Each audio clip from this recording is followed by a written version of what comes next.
de toi seul. J'ai besoin de toi. Maintenant, prie pour ton cœur. Dis à Dieu de te parler ce soir. Élève ta voix et prie au nom de Jésus. Père, nous te prions de nous parler ce soir. Père, nous te prions de nous parler ce soir. Enseigne-nous ta parole. Enseigne-nous tes voies. Enseigne-nous tes mystères. Enseigne-nous tes mystères. Enseigne-nous tes mystères.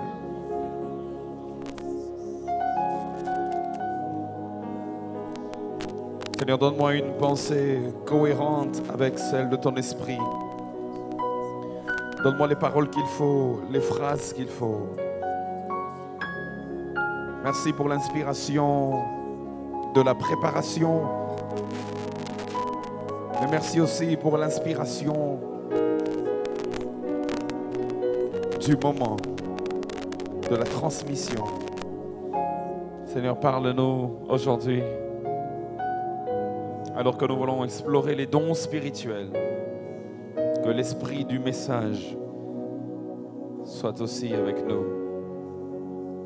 Merci Saint-Esprit. Au nom de Jésus, Amen. Tu peux te rasseoir. Merci.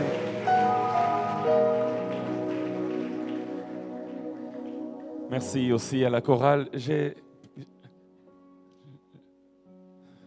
Ma voix, j'ai besoin de plus de clarté. De plus de clarté. C'est flou. Merci beaucoup.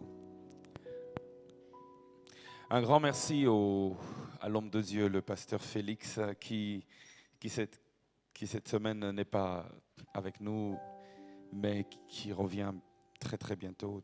D'ailleurs, il va nous trouver, je pense, en cours durant la semaine, parce qu'il va revenir, je pense, durant cette semaine, quelque part. Merci aussi à son épouse, merci à tout le comité qui travaille avec lui.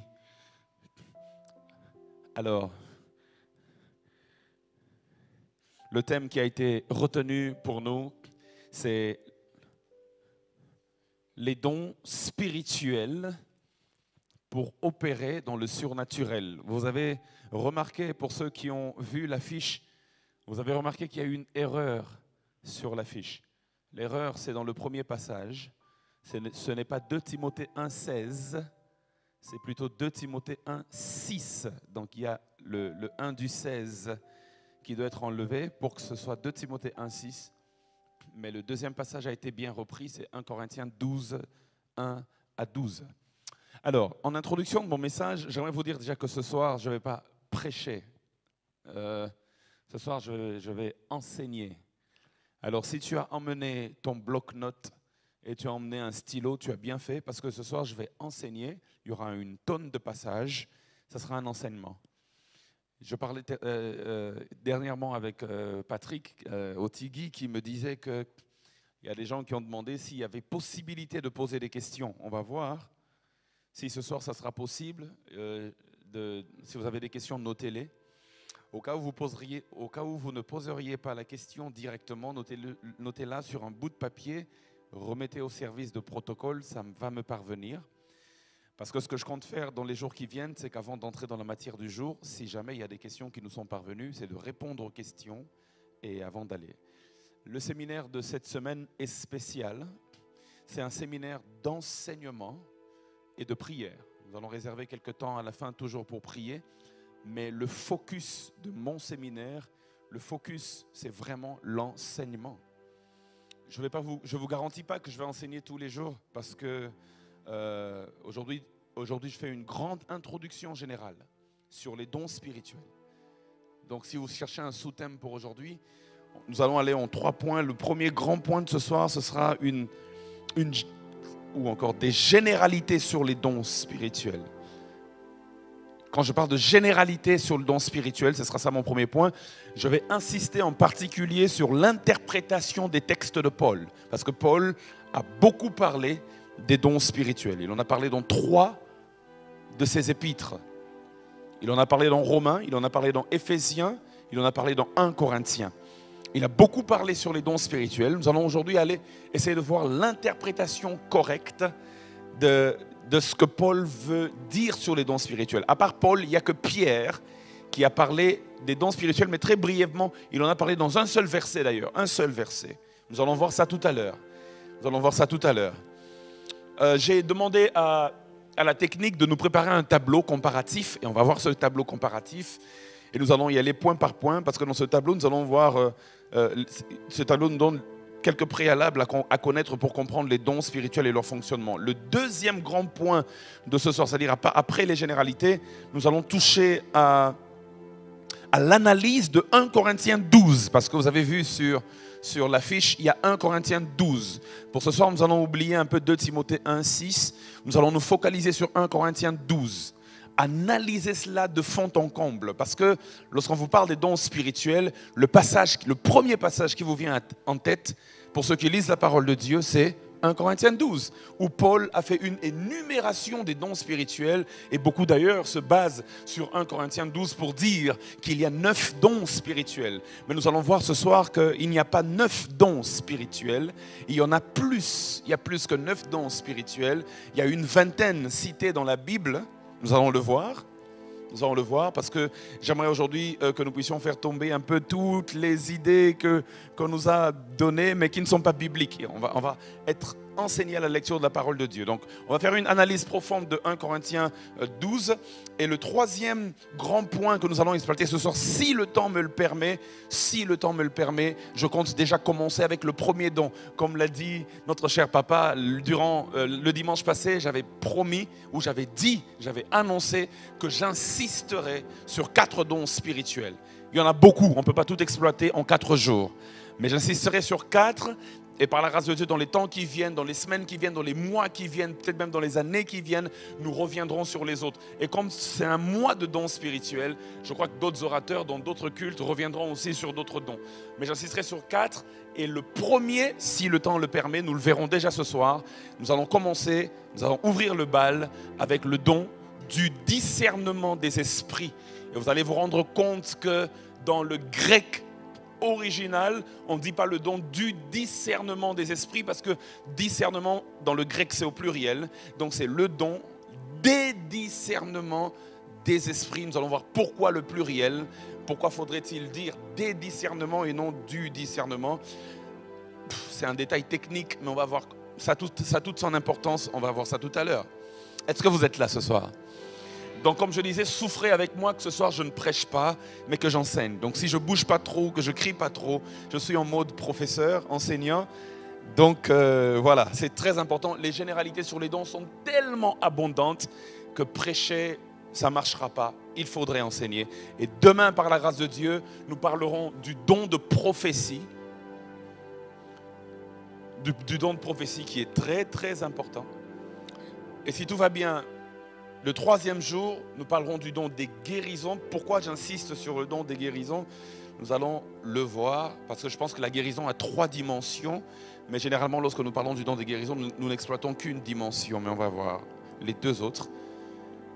Et puis le dernier jour, je n'ai pas encore décidé quel don je vais prendre. Peut-être que durant la semaine, je vais être inspiré. Alors, pour bien comprendre la dynamique des dons spirituels, j'aimerais vous inviter à lire les 4 textes des épîtres qui parlent explicitement des dons spirituels. Le premier texte, c'est celui de Pierre. Et comme j'ai dit, Pierre n'en parle que dans un seul verset. 1 Pierre, chapitre 4, verset 10. 1 Pierre 4, 10. Donc si on te dit, quelque part on dit, mais vous parlez souvent dans vos églises des dons spirituels, mais où est-ce que dans la Bible on en parle? Il faut leur donner les 4 textes que je vais vous donner, parce que c'est là que la Bible insiste sur les dons spirituels. 1 Pierre 4, 10, Pierre dit, il balaye ça rapidement, il dit, comme de bons dispensateurs des diverses grâces de Dieu, que chacun de vous mette au service des autres le don qu'il a reçu. Comme de bons dispensateurs de diverses grâces de Dieu, que chacun de vous mette au service des autres le don. Il parle du don, le don qu'il a reçu. Éphésiens, chapitre 4, versets 7 à 16. Éphésiens 4, 7 à 16, c'est le deuxième texte. Et là, nous entrons maintenant dans les écrits de Paul. Et Paul en a parlé de manière très détaillé. Éphésiens 4, 7 à 16, la Bible déclare, mais à chacun de nous, la grâce a été donnée selon la mesure du don de Christ. C'est pourquoi il est dit, étant monté en haut, il a emmené des captifs et il a fait des dons aux hommes. Or, que signifie il est monté sinon qu'il est aussi descendu dans les régions inférieures de la terre? Celui qui est descendu, c'est le même qui est monté au-dessus de tous les cieux afin de remplir toutes choses. Et il a donné les uns comme apôtres, il a donné, c'est des dons, il a donné les uns comme apôtres, les autres comme prophètes, les autres comme évangélistes, les autres comme pasteurs et docteurs, pour le perfectionnement des saints en vue de l'œuvre du ministère et de l'édification du corps de Christ, jusqu'à ce que nous soyons tous parvenus à l'unité de la foi et de la connaissance du Fils de Dieu, à l'état d'homme fait, à la mesure de la stature parfaite de Christ, afin que nous ne soyons plus des enfants flottants et emportés à tout vent de doctrine par la tromperie des hommes, par leur ruse dans les moyens de séduction, mais que, professant la vérité dans la charité, nous croissions à tous égards en celui qui est le chef, Christ. C'est de lui et grâce à tous les liens de son assistance que tout le corps, bien coordonné et formant un solide assemblage, tire son accroissement selon la force qui convient à chacune de ses parties et s'édifie lui-même dans la charité. Verset 17. Non, jusqu'au verset 16, pardon, on s'arrête là, merci. Le troisième texte, c'est Romains chapitre 12, versets 4 à 8. Romains 12, 4 à 8. Paul insiste sur les dons spirituels dans Romains 12, 4 à 8, et il dit ceci, car comme nous avons plusieurs membres dans un seul corps, et que tous les membres n'ont pas la même fonction, ainsi nous qui sommes plusieurs, nous formons un seul corps en Christ et nous sommes tous membres les uns des autres. Puisque nous avons des dons différents selon la grâce qui nous a été accordée, que celui qui a le don de prophétie l'exerce selon l'analogie de la foi. Que celui qui est appelé au ministère s'attache à son ministère. Là, il fait une liste de dons dans Romains 12. Que celui qui enseigne s'attache à son enseignement. Et que celui qui exhorte s'attache à l'exhortation. Que celui qui donne, d'autres versions disent, oui, que celui qui donne le fasse avec libéralité. Que celui qui préside, vous voyez, ça, ces dons-là, on ne les cite pas dans 1 Corinthiens 12. Il dit que celui qui donne le fasse avec libéralité. Ça, c'est aussi un don, la libéralité, savoir donner. Il dit que celui qui préside le fasse avec zèle. Que celui qui dirige, que celui qui préside le fasse avec zèle, et que celui qui pratique la miséricorde le fasse avec joie. Mais je ne peux pas conclure ce panel de textes en introduction, cette pléthore d'écritures, sans parler du passage phare sur les dons spirituels. Et comme vous le savez, c'est 1 Corinthiens 12, versets 1 à 12. La Bible déclare, pour ce qui concerne les dons spirituels, je ne veux pas, frères, que vous soyez dans l'ignorance. Vous savez que lorsque vous étiez païens, et on va revenir sur ce verset 2 et le verset 3 en particulier, pourquoi il introduit les dons spirituels en faisant la parenthèse qu'il a faite au verset 2 et 3. Il dit, vous savez que lorsque vous étiez païens, pourquoi il nous rappelle notre passé dans le monde? Pourquoi il nous rappelle le temps où nous ne connaissions pas Christ? Il dit, vous savez que lorsque vous étiez païens, nous allons revenir sur ça, vous vous laissiez entraîner vers les idoles muettes selon que vous étiez conduits.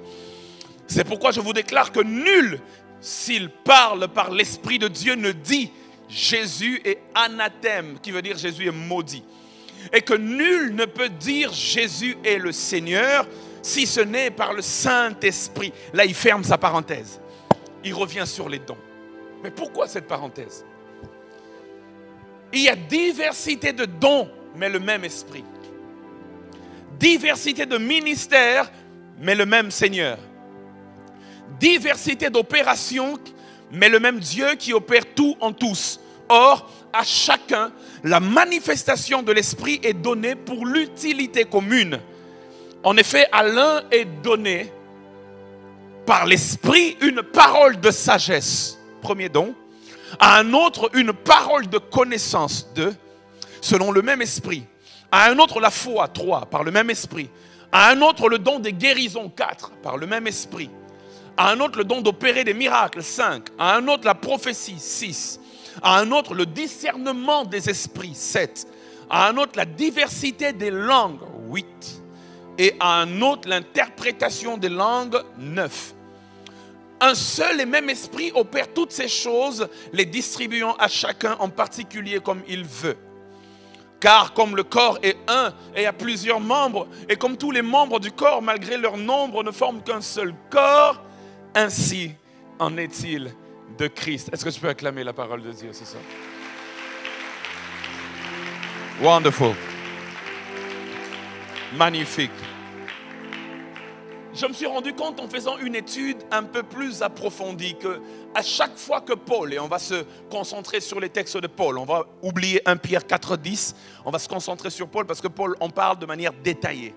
À chaque fois que Paul parle des dons spirituels, il y a un nombre de choses qui reviennent dans tout le texte. Si vous lisez attentivement Éphésiens qu'on a lu tout à l'heure, vous lisez Romains qu'on a lu tout à l'heure, vous lisez 1 Corinthiens qu'on a lu tout à l'heure, vous allez vous rendre compte que il a écrit ces lettres-là à des années de différence. Il a écrit ces lettres à des auditoires différents. Mais à chaque fois qu'il écrit sur les dons spirituels, il y a beaucoup de similitudes dans ces lettres. Et c'est là où le tableau comparatif devient intéressant. Parce que parmi les points de comparaison, Paul parle de l'exhortation à l'humilité. À chaque fois qu'il parle des dons spirituels, il fait une exhortation à l'humilité et au renouvellement de la pensée. La deuxième des choses qui est commune, c'est qu'il parle de l'unité dans la diversité à l'image de la Trinité. Deuxième des choses qui est commune. Il parle de l'unité dans la diversité à l'image de la Trinité. Que les mots ne vous intimident pas. Nous allons les expliquer. La troisième des choses qui est commune, c'est qu'il fait une liste des dons. La quatrième des choses qui est commune, c'est qu'il revient sur la notion du corps de Christ. Et j'insiste sur le corps de Christ. Et là, il parle de trois choses importantes lorsqu'il parle de la notion du corps. 1, de l'unité. 2, de la diversité. Et 3, de l'interdépendance. S'il s'agissait que des dons spirituels, il aurait pu simplement donner des listes de dons. En ce qui concerne les dons spirituels, sachez qu'il y a tel don, tel don, tel don, tel don, tel don, tel don. Et il s'arrête là. Mais il ne s'arrête jamais à donner que des listes. Il y a toujours des exhortations autour des dons. Il y a toujours une lumière qu'il apporte. Et il y a beaucoup de similitudes et ce n'est pas anodin. L'une autre chose sur laquelle Paul revient souvent quand il parle des dons, c'est l'amour. Qui, pour Paul, est le carburant de l'utilisation des dons. Et la dernière des choses qui est comme une similitude avec les trois textes, c'est le jugement dernier. Quand il a parlé des dons dans Romains 12, dans Éphésiens 4, dans 1 Corinthiens 12, il a fait toujours une projection vers le jugement dernier. Une projection eschatologique, c'est-à-dire une projection de ce qui concerne les choses dernières. Urbain, tu es prêt? On peut y aller? D'accord. La première des choses que je disais qui est le point commun entre les trois textes de Paul, c'est l'exhortation à l'humilité. Nous allons voir pourquoi c'est important. Vous pourrez regarder sur le tableau. On a fait un tableau pour vous afin que vous puissiez avoir une image claire. Romains chapitre 12, versets 1 à 3, nous fait une exhortation sur l'humilité. Éphésiens chapitre 4, versets 1 à 2, nous fait une exhortation sur l'humilité. Et 1 Corinthiens chapitre 12, versets 21 à 23, dans les trois textes, on parle des dons spirituels et dans les trois textes, on fait une exhortation sur l'humilité. Vous pouvez juste noter et aller vérifier chez vous, comme faisaient à l'époque les chrétiens de Béret. Notez ça, le tableau il a été fait pour vous. La deuxième chose qui est commune, j'aurais voulu aller sur les textes, mais ça va me prendre tout mon temps de ce soir, j'ai beaucoup de choses à dire.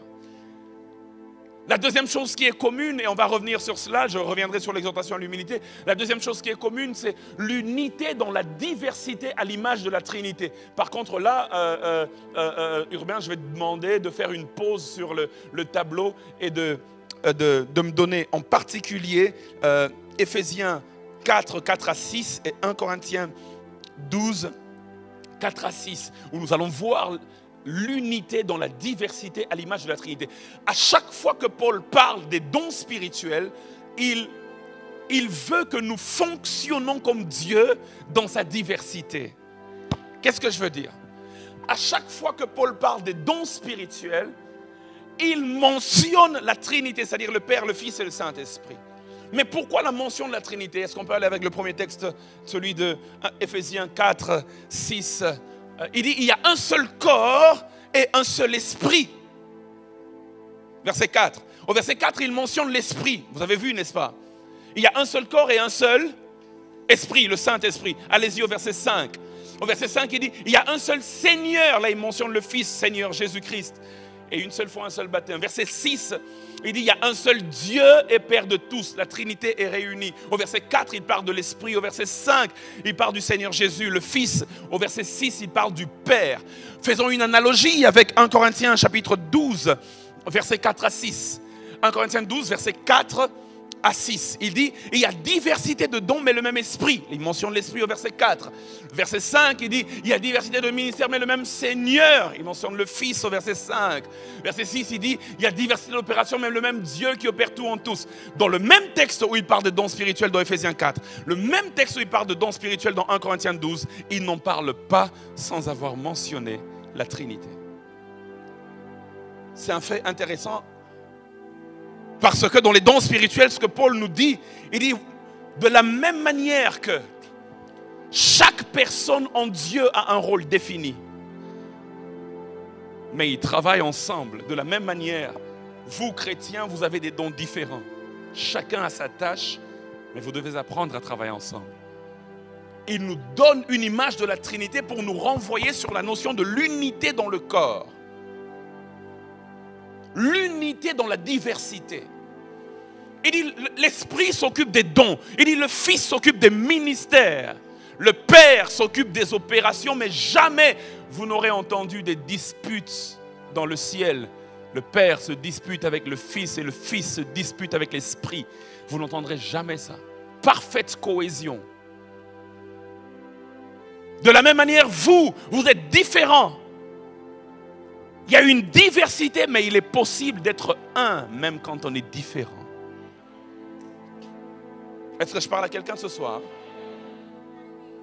Merci, ma fille.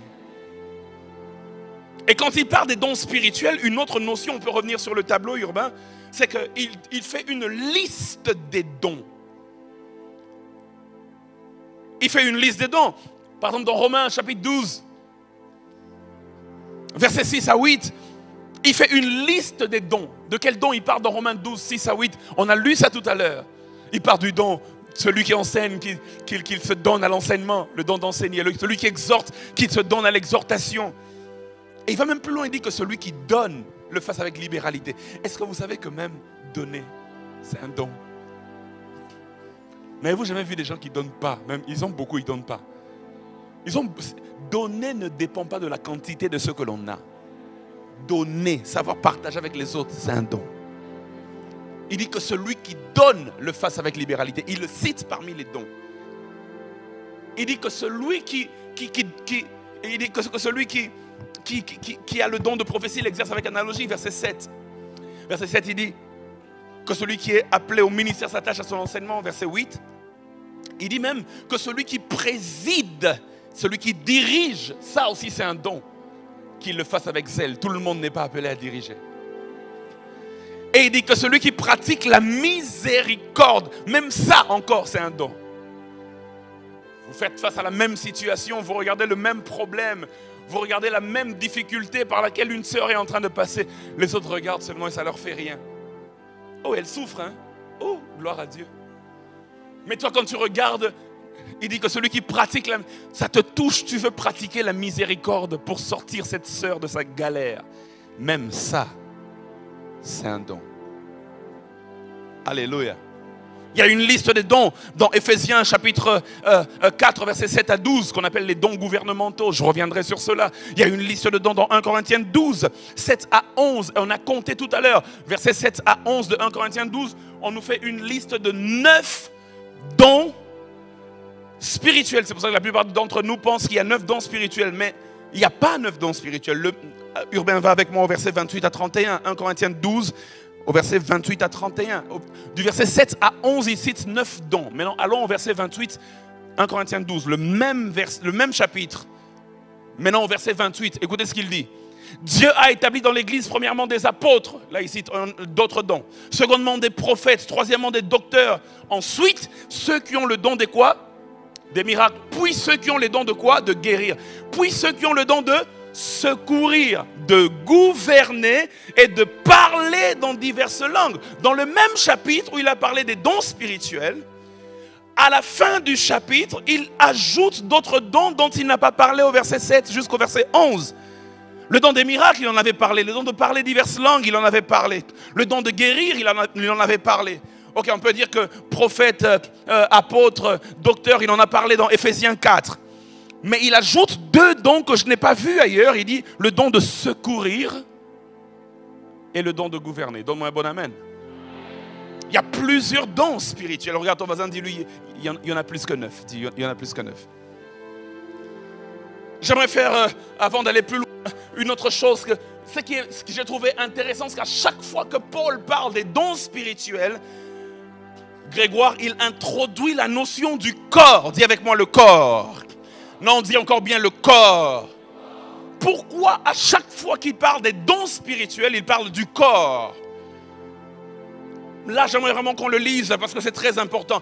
Romains 12, 4 à 5. Il parle du corps. Dans le texte où il parle des dons spirituels, il introduit la notion du corps. Romains 12, 4 à 5, il dit, car comme nous avons plusieurs membres dans un seul corps. Dans Éphésiens, quand il parle des dons, il parle encore du corps. Éphésiens 4, versets 15 à 16.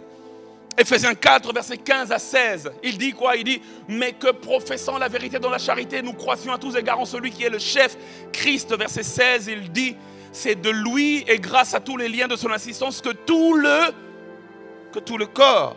1 Corinthiens 12, versets 12 à 19, là vraiment il abuse même sur la notion du corps. Dans 1 Corinthiens 12, 12 à 19, il dit, car comme le corps est un et a plusieurs membres, et comme tous les membres du corps, malgré leur nombre, ne forment qu'un seul corps, ainsi en est-il de Christ. Nous avons tous en effet été baptisés dans un seul esprit pour former un seul corps, soit juif, soit grec, soit esclave, soit libre, et nous avons tous été abreuvés d'un seul esprit. Ainsi le corps n'est pas un seul membre, mais il est formé de plusieurs membres. Si le pied disait, parce que je ne suis pas une main, je ne suis pas du corps, ne serait-il pas du corps pour cela? Et si l'oreille disait, parce que je ne suis pas un œil, je ne suis pas du corps, ne serait-elle pas du corps pour cela? Verset 17, il dit, et si tout le corps était un œil, où serait l'ouïe? S'il était tout ouïe, où serait l'odorat? Verset 18, il dit, maintenant Dieu a placé chacun des membres dans le corps comme il a voulu. Donne-moi un bon amen. Quand il parle des dons spirituels, il introduit toujours la notion du corps. Parce que les dons spirituels sont là pour la croissance du corps de Christ. Le corps est différent. Enfin, je veux dire, le corps a des membres différents. Il dit, si tout le corps était un œil, où serait l'ouïe? Et si tout le corps était oreille, où serait l'odorat? Imagine que ton corps, là, mon frère, ce soit seulement un gros œil. C'est bizarre. Tu allais marcher comment? Dans les dons spirituels, il faut savoir, nous sommes différents, mais nous nous complétons.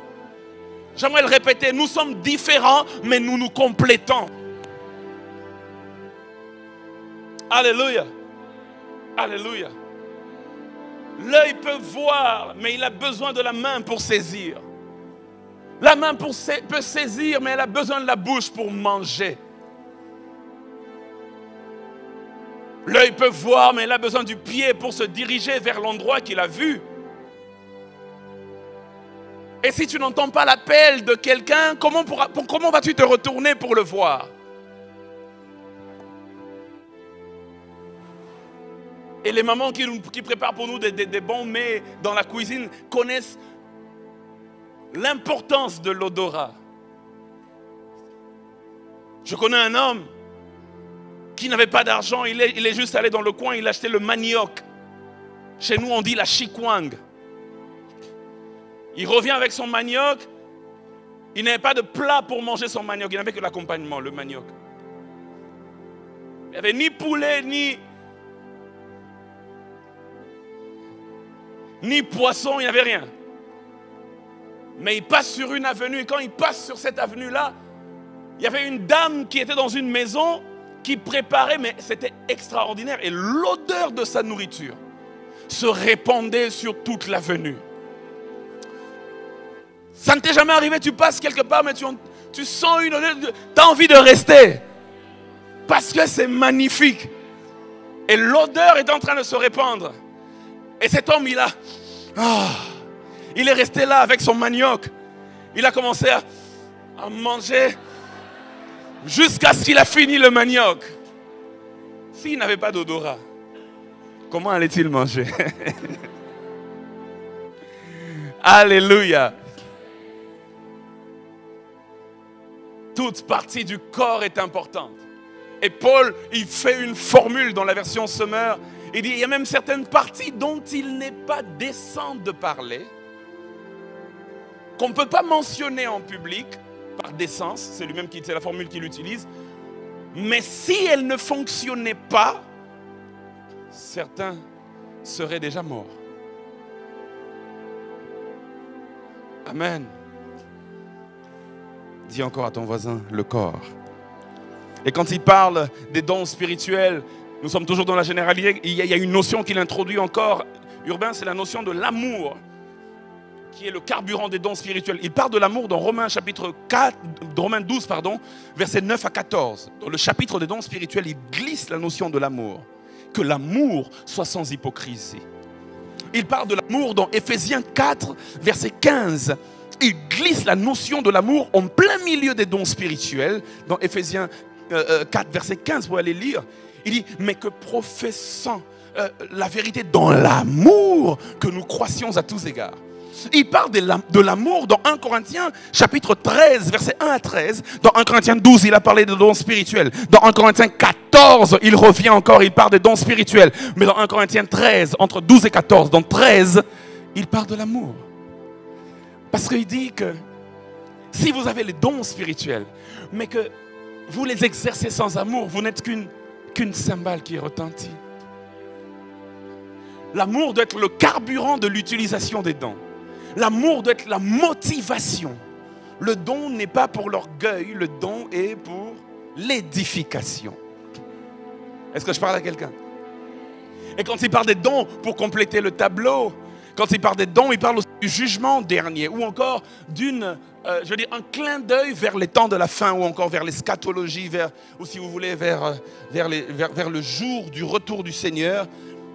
Il en parle dans Romains 12, 19, dans Éphésiens 4, 30, dans 1 Corinthiens 13, 10 et même 12. J'aimerais dire un nombre de choses avant d'aller plus loin. La première des choses, c'est que les dons s'exercent mieux quand on les exerce avec humilité. J'aimerais le répéter, frères et sœurs, nous parlons des dons spirituels et je prie que Dieu vous donne tous les dons spirituels possibles. Lorsque Paul parle à l'église de Corinthe, il dit, je rends grâce à Dieu de ce qu'il ne vous manque aucun don de la grâce. L'église de Corinthe était une église dans laquelle il y avait tous les dons. Il dit, je rends grâce à Dieu parce que quand je viens chez vous à Corinthe, il y a tous les dons. Il y a ceux qui président, il y a ceux qui pratiquent la miséricorde, il y a ceux qui guérissent les malades, il y a ceux qui prophétisent, il y a ceux qui ressuscitent les morts, qui font des miracles, des prodiges, il y a ceux qui interprètent les langues, il y a ceux qui parlent en langue. Il dit, il ne manque aucun don parmi vous. Et ma prière, c'est qu'à Bethel, il ne manque aucun don spirituel.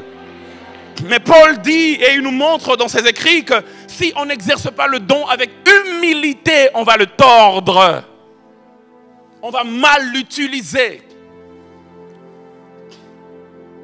Jeunes gens, j'aimerais nous parler. Le don s'exerce mieux dans l'humilité. Dieu ne t'a pas donné le don pour que tu t'enorgueillisses. Et là, j'aimerais dire la deuxième chose. Le danger de l'orgueil est lié à la possession des dons spirituels. Ceux qui exercent puissamment dans les dons spirituels, il y a un grand péché qui les guette, c'est l'orgueil. N'avez-vous jamais vu un prophète, il prophétise bien, mais il est orgueilleux? N'avez-vous jamais vu que plus tu enseignes bien la parole de Dieu, tu deviens orgueilleux? D'ailleurs, Paul dit, la connaissance enfle. Ça veut dire la connaissance rend orgueilleux. Plus tu connais, plus tu as la maîtrise des choses. Il y a comme un orgueil qui vient, qui commence à te guetter. Parce que tu sais que toi, tu lis le futur, tu vois le futur. Et quand tu viens, tout le monde crie « Prophesy ». Tu deviens orgueilleux. Prophétise, homme de Dieu. Parce que toi, tu chasses les démons. Alléluia, les démons ne résistent pas. Tu n'as même pas besoin de leur dire sortez. Rien que ton ombre guérit les malades. Le danger de ceux qui ont des forts dons spirituels, c'est l'orgueil. C'est pourquoi Paul, lorsqu'il parle des dons spirituels, il les appelle, il dit dons spirituels. Dans certains passages, il appelle pneumatikon, qui veut dire don spirituel, parce que pneuma veut dire esprit. Comme pneumatikon, c'est-à-dire don qui émane de l'esprit. Mais dans d'autres passages, il les appelle les charismas. Et charisma veut dire au fait don de la grâce. C'est-à-dire charisma de la charis, don de la grâce. Il les appelle don de la grâce afin que tu ne sois pas orgueilleux et que tu saches que si tu l'as, ce n'est que par la grâce.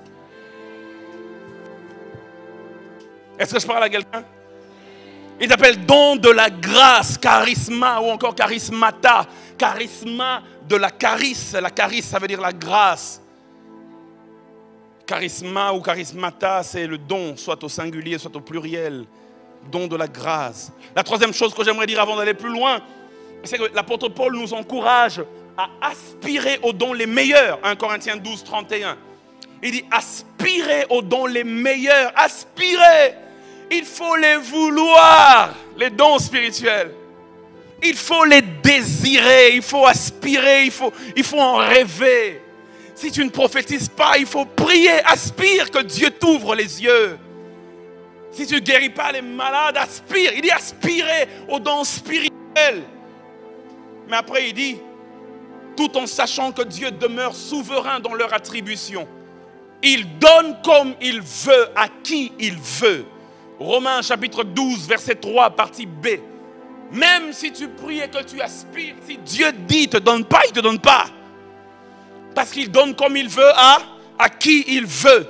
La partie B de Romains 12, 3, il dit, mais de revêtir des sentiments modestes selon la mesure de foi que Dieu a départie à chacun. C'est Dieu qui donne, il départit à chacun la mesure qu'il veut.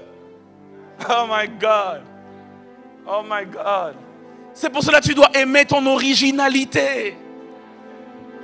C'est pour cela que tu arrête de trop envier les autres. Dieu t'a donné une mesure de foi, une mesure de grâce qu'il n'a donnée à personne d'autre.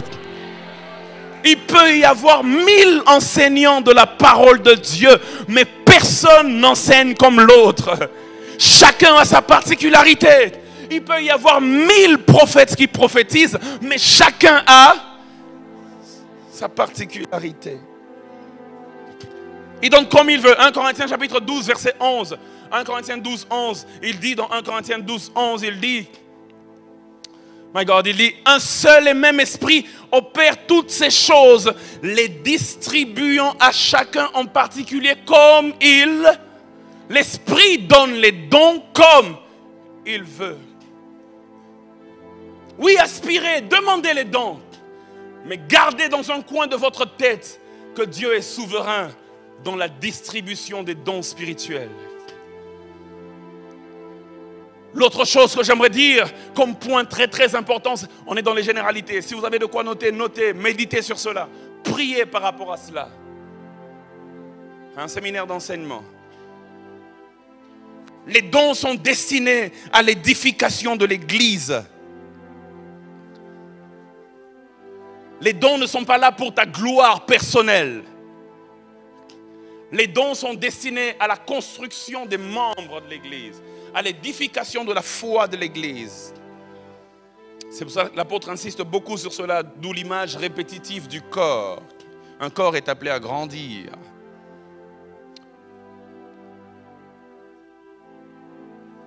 L'autre point important que j'aimerais dire avant de bondir vers mon deuxième point, c'est que Dans chaque épître, Paul donne à chaque fois une liste des dons différentes des autres épîtres. On l'a vu tout à l'heure. Aux Éphésiens, il a donné une liste différente. Aux Romains, il parle des dons, il donne une liste différente. Aux Corinthiens, il parle aussi des dons, il donne une liste différente. À chaque fois, c'est différent. À chaque fois, c'est différent. Pourquoi c'est différent? C'est différent parce que il semble que les listes qu'il donne étaient adaptées aux besoins des églises auxquelles les lettres étaient destinées. Quand il sent que cette église a besoin du don de parler en langue, il va beaucoup insister sur le parler en langue. Quand il sent que cette église a besoin du don de guérison, il va beaucoup insister sur le don de guérison. Quand il sent que cette église-là a besoin du don de miséricorde, il va beaucoup insister sur la miséricorde. Donc c'est différent parce que c'était adapté aux besoins de chaque église. Amen. Le seul don, et ça c'est important à savoir, le seul don qui revient sur toutes les listes, ça revient dans Éphésiens, ça revient dans Romains 12, ça revient dans 1 Corinthiens 12. Le seul don qui est présent sur toutes les listes, c'est le don de prophétie. Parce que peu importe le besoin de l'église, la prophétie doit figurer parmi les charismes présents dans une église. Demain, je reviendrai beaucoup sur ce seul don, le don de prophétie, qui est présent partout, dont Paul parle dans toutes les églises. Amen. Pourquoi? En quoi c'est si spécial? Y a-t-il quelqu'un qui a déjà prophétisé ici? Ça t'est déjà arrivé de prophétiser?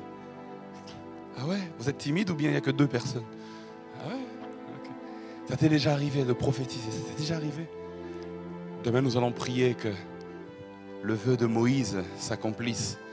Le vœu de Moïse, on va le voir demain.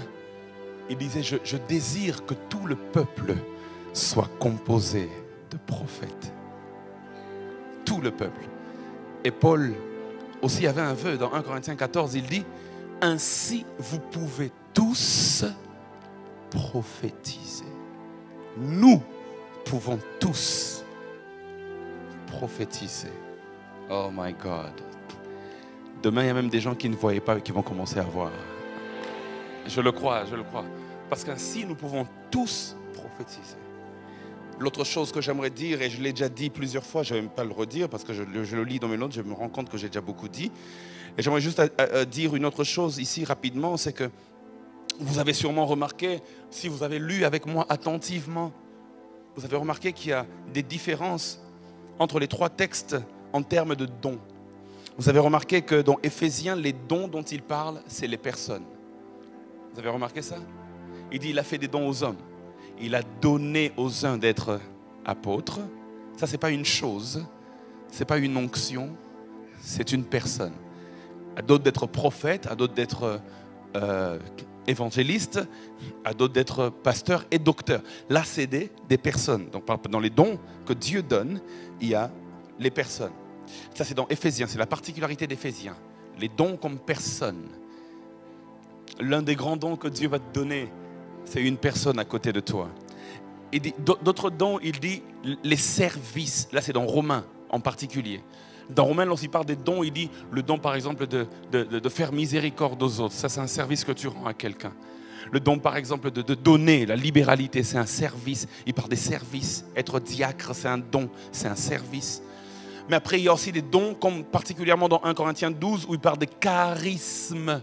Là, c'est un équipement particulier, tel que le don de guérison, le don des miracles, ou voilà. Ça, c'est un équipement que Dieu te donne au-dedans de toi et il veut que tu puisses utiliser cela pour l'édification de plusieurs. J'allais passer à la classification des dons spirituels. Je vais voir le minutage pour voir si je passe sur cela ou bien si je saute. 47 minutes qui me restent. Rapidement, ça pourrait aller. La classification des dons spirituels, nous sommes toujours dans le premier point sur les généralités.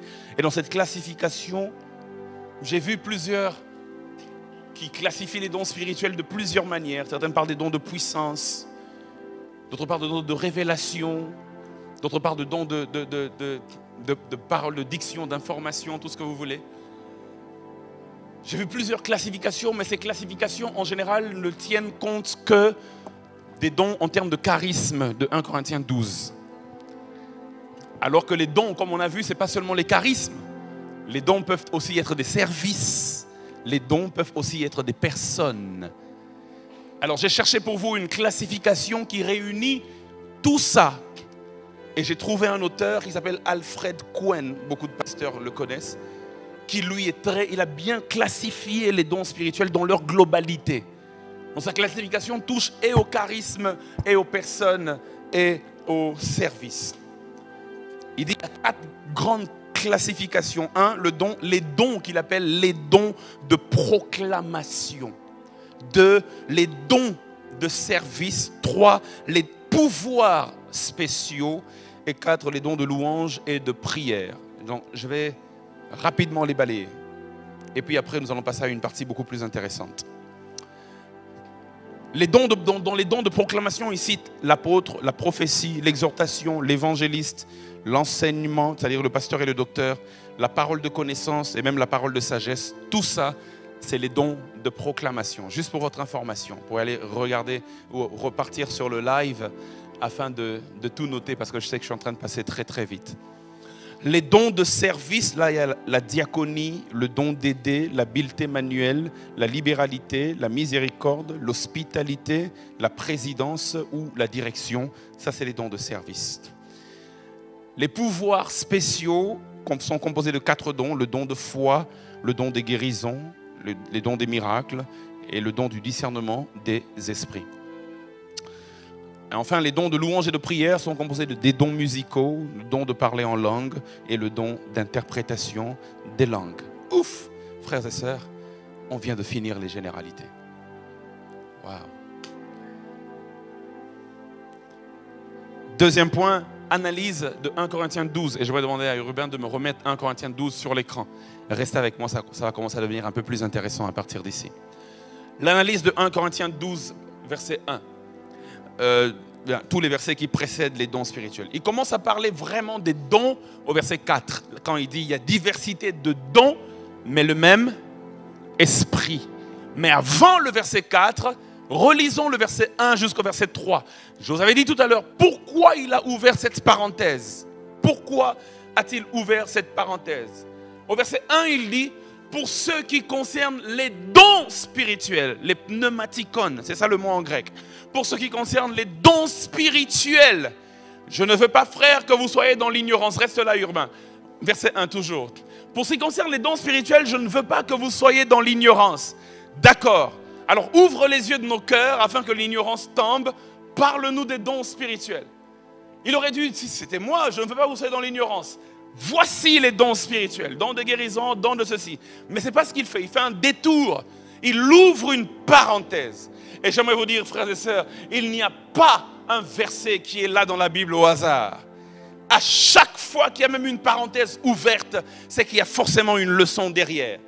Je ne veux pas que vous soyez dans l'ignorance en ce qui concerne les dons. Verset 2, je pensais qu'il parlerait des dons.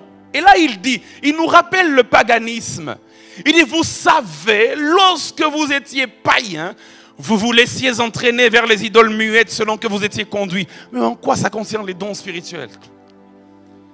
Verset 3, il dit, c'est pourquoi je vous déclare que nul, s'il parle par l'Esprit de Dieu, ne dit Jésus est maudit. Et que nul ne peut dire Jésus est le Seigneur si ce n'est par l'Esprit de Dieu. Ok, merci pour l'info.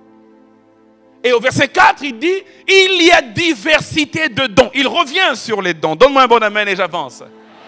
Oh, donne-moi un bon amen et j'avance. Mais qu'est-ce qui s'est passé dans la parenthèse? Et pourquoi la parenthèse?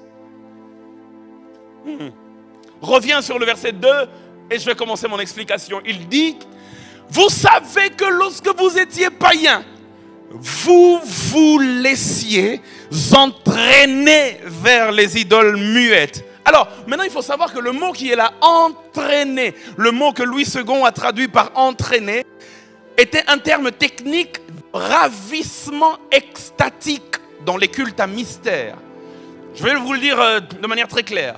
C'est-à-dire qu'à l'époque, il y avait comme une sorte les gens entraient en transe quand ils étaient en face des idoles. Il dit, vous vous laissiez entraîner vers les idoles muettes selon que vous étiez conduits. C'est-à-dire dans les cultes des païens, il y avait des idoles parlaient pas, qui sont muettes. De toute façon, les idoles sont muettes.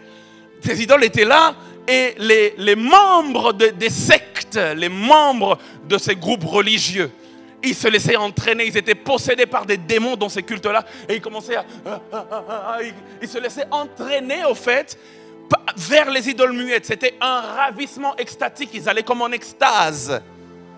Et quand ils allaient en extase, on les appelait les initiés. Les initiés là étaient saisis et ils étaient violés par des forces démoniaques. Et tout ça se passait spirituellement. Et ils prononçaient des paroles inintelligibles que le prêtre seul pouvait interpréter, le prêtre de ce temple-là. Maintenant, les Corinthiens, eux, avant de se convertir, c'était des pratiques qu'ils pratiquaient. Permettez-moi la tautologie. Ils pratiquaient ces choses. Et quand ils sont venus à Christ, ils ont voulu faire comme un transfert de leurs expériences spirituelles païennes vers le christianisme. Les Corinthiens considéraient que l'homme spirituel, c'est l'homme qui entre en transe dans l'église.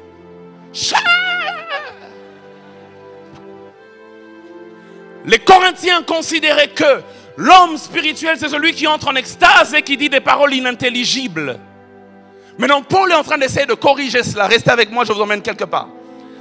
Paul essaye de corriger cela et il dit, au point que dans l'église, parce que votre seule mesure de spiritualité, c'est la transe, vous considérez que si quelqu'un entre en transe, peu importe ce qu'il dit dans sa transe, il est spirituel.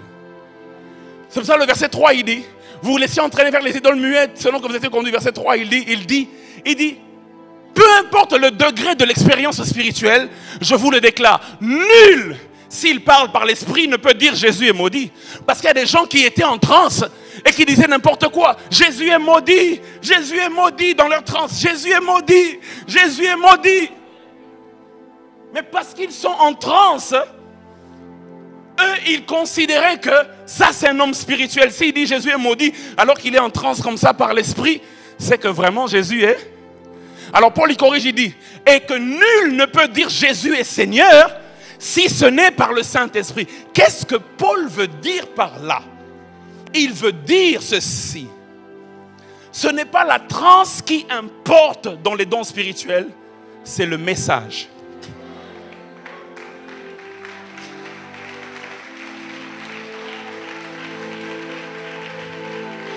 Peu importe comment tu t'agites, si ton message n'est pas cohérent à la parole de Dieu, tu n'es pas conduit par l'esprit, tu es conduit par des démons. Nous, les pentecôtistes, nous aimons les expériences spirituelles. Nous aimons tomber sous l'esprit.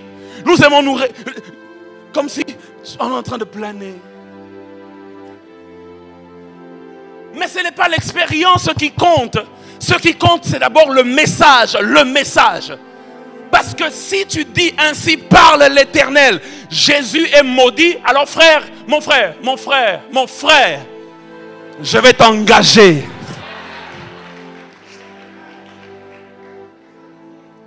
Ce n'est pas la transe qui compte. Ce n'est pas le soupçon de spiritualité. On pense que celui qui est spirituel, c'est celui qui a les yeux qui tournent pendant l'adoration. Et et puis on dit voilà un homme connecté, voilà un homme spirituel. Peu importe que tes yeux tournent ou même qu'ils sortent de leurs orbites, si ton message n'est pas cohérent à l'évangile, mon frère, laisse. La spiritualité ne se mesure pas par l'expérience spirituelle. La spiritualité se mesure par la maîtrise de la doctrine de Jésus-Christ.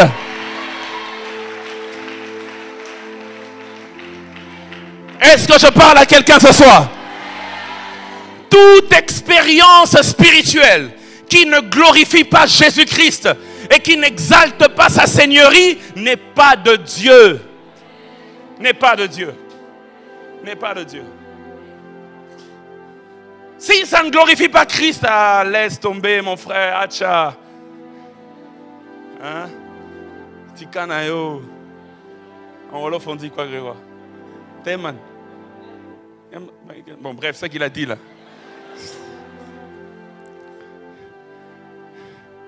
Et c'est là finalement, il ouvre la parenthèse. Et puis il est en train d'expliquer, il rentre au verset 2, il est en train d'expliquer que en ce qui concerne les dons spirituels, vous devez toujours vous poser la question, quel est l'esprit qui me conduit?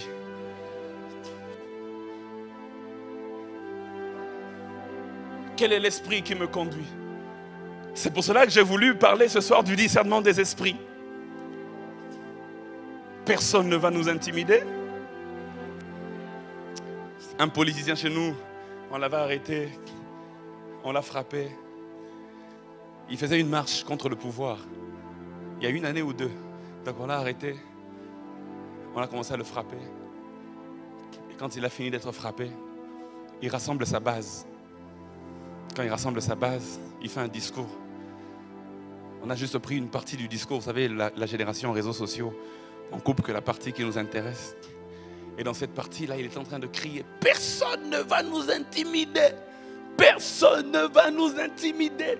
Frères et sœurs, j'aimerais t'annoncer une bonne nouvelle. À partir de ce soir et l'enseignement que tu vas recevoir, personne ne va t'intimider.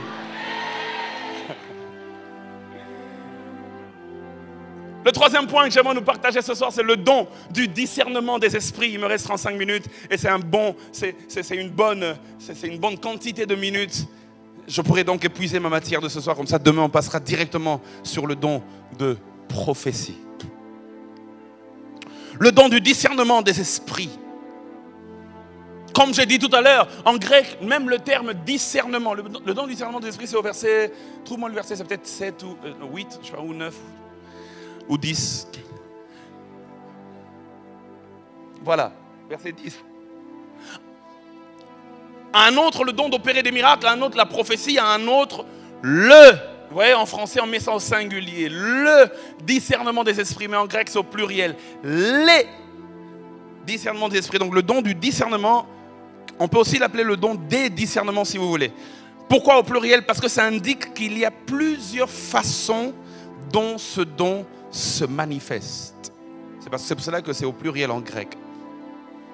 J'aimerais donner quelques points importants sur le don du discernement des esprits et puis nous allons entrer en profondeur jusqu'au noyau. La première des choses que j'aimerais dire, c'est que c'est un don qui est cité juste après le don de prophétie. On dit à un autre la prophétie et directement à un autre le discernement des esprits. C'est cité juste après. Pourquoi il est cité juste après la prophétie? C'est 1 Corinthiens chapitre 14 verset 29 qui nous donne la réponse. 1 Corinthiens 14 29. Pourquoi le discernement des esprits est cité juste après la prophétie? 1 Corinthiens 14 29 dit: pour ce qui est des prophètes, que 2 ou 3 parlent, donc prophétisent, et que les autres jugent, en d'autres termes, que les autres discernent. Qu'ils jugent quoi? Qu'ils jugent la prophétie au fait. Tu peux prophétiser, mais nous avons le droit de juger. Non, moi tout ce que je dis vient de Dieu. Faux. Prophétise comme tu veux, mais la Bible dit que 2 ou 3 prophétisent et que les autres discernent. C'est pour cela que dans 1 Corinthiens 12, il cite ça juste après la prophétie, parce que le discernement des esprits te permet de voir si la prophétie là, elle vient de Dieu ou pas. Beaucoup ont été emmenés dans des relations qui n'étaient pas de Dieu. Pourquoi? Parce que l'homme de Dieu avait dit, je suis en train de voir, c'est Justine, la femme de ta vie. Justine. Et puis l'homme qui a reçu la prophétie s'est dit que si ça vient de Dieu, surtout par l'homme de Dieu, c'est que c'est correct. Il n'a pas discerné et il allait vers Justine, mais ce qu'il ne savait pas, c'est que Justine, au fait, c'est la nièce éloignée du prophète. Donc, en fait, le prophète est en train de faire une passe en or à sa nièce. Je prie que Dieu te donne le discernement des esprits au nom de Jésus. Amen. Hein? Afin que tu puisses juger, discerner la prophétie. 1 Thessaloniciens, chapitre 5, versets 20 à 21. Paul nous donne l'attitude à avoir. Il veut que nous puissions éviter les extrêmes. Il dit, au verset 20, ne méprisez pas les prophéties. Parce que certaines personnes ont été tellement déçues par les prophéties qu'à chaque fois qu'il entend une prophétie, elle dit, ah, vous tout le temps Dieu m'a dit, tout le temps Dieu dit, tout le temps, taisez-vous. Paul dit, ne méprisez pas, ce n'est pas la bonne attitude. Il ne faut pas mépriser les prophéties, mais quelle est la bonne attitude? Verset 21. Examinez toutes choses et retenez ce qui est. C'est-à-dire discerner dans ce qui est dit, ce qui vient de Dieu et ce qui ne vient pas de Dieu. Retenez ce qui est bon. Mais attends, je vous pose une question. Essayons de réfléchir un peu sur ce texte. Si la prophétie vient de Dieu, la prophétie est censée être un message de Dieu.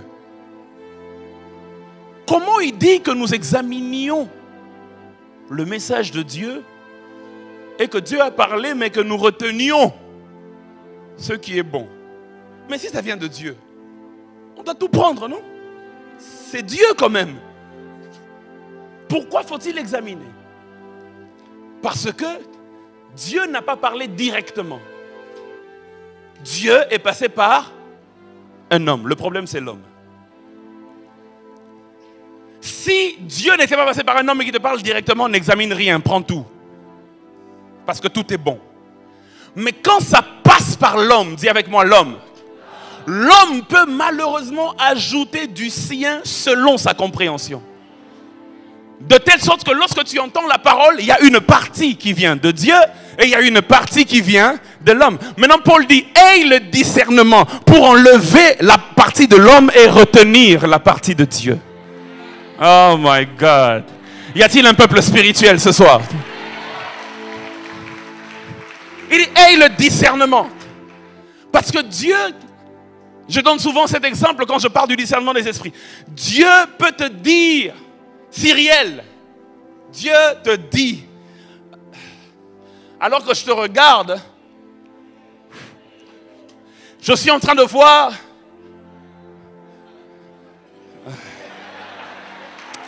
Godipa, Baba, Godipa. Je donne souvent cet exemple parce que, alors que je te regarde, je suis en train de voir un désert devant toi. Le problème maintenant, c'est ta compréhension à toi, l'homme de Dieu, du désert. Lorsqu'on parle de désert, on voit moment difficile. Ok? Le message de Dieu, c'est dit à Cyriel que devant elle, il y a un désert. C'est ça le message de Dieu. Maintenant, moi, dans ma compréhension, je sais que désert veut dire qu'elle va galérer. Et je viens dire à Cyriel, Cyriel, j'ai vu un désert, vraiment ça va être difficile, mais tiens bon, Dieu sera avec toi. Dans le message que je lui ai donné, il y a le message de Dieu et il y a mon interprétation du message de Dieu. Alors que le désert ne veut pas toujours dire moment difficile. Le désert veut aussi dire moment d'enseignement. Parce qu'il dit, je t'emmènerai au désert et je parlerai à ton cœur. C'est juste un moment où Dieu veut te parler. Mais puisque je l'ai interprété à ma manière déjà, elle s'attend à des moments difficiles, mais les moments difficiles n'arrivent jamais. Mais par contre, elle passe des moments où Dieu lui parle beaucoup. Et puis elle va dire, mais l'homme de Dieu s'était trompé. Il a dit que j'allais galérer. Je n'ai pas galéré du tout. Examinez les prophéties et retenez ce qui est bon. Est-ce que je peux dire une autre chose? Est-ce que je peux avancer? Écoute. Comment est-ce possible pour un homme de savoir que dans cette phrase, la première partie vient de Dieu, la deuxième partie ne vient pas de Dieu? Le discernement des esprits, le Saint-Esprit peut te souffler. Il a parlé, il a prophétisé, mais Acha. Et Simbite, Dendi. La deuxième des choses, c'est parce que tu es déjà conscient de la parole de Dieu. C'est-à-dire, avant que Dieu ne parle par le prophète, il t'avait déjà parlé. Et là, tu sauras que ce que tu dis correspond à ce que Dieu m'a dit, c'est bon, on avance. Mais ça ne correspond pas là. Mais moi, je sais que l'Esprit témoigne dans mon esprit que je suis enfant de Dieu. Si ce que tu dis contredit ce que l'Esprit me dit à moi, c'est que c'est toi qui as un problème. Dis à ton voisin, examine. Le problème avec toi, c'est que tu gobes tout. C'est ça ton problème. mais que Dieu ouvre le don du discernement des esprits en toi. Il faut examiner.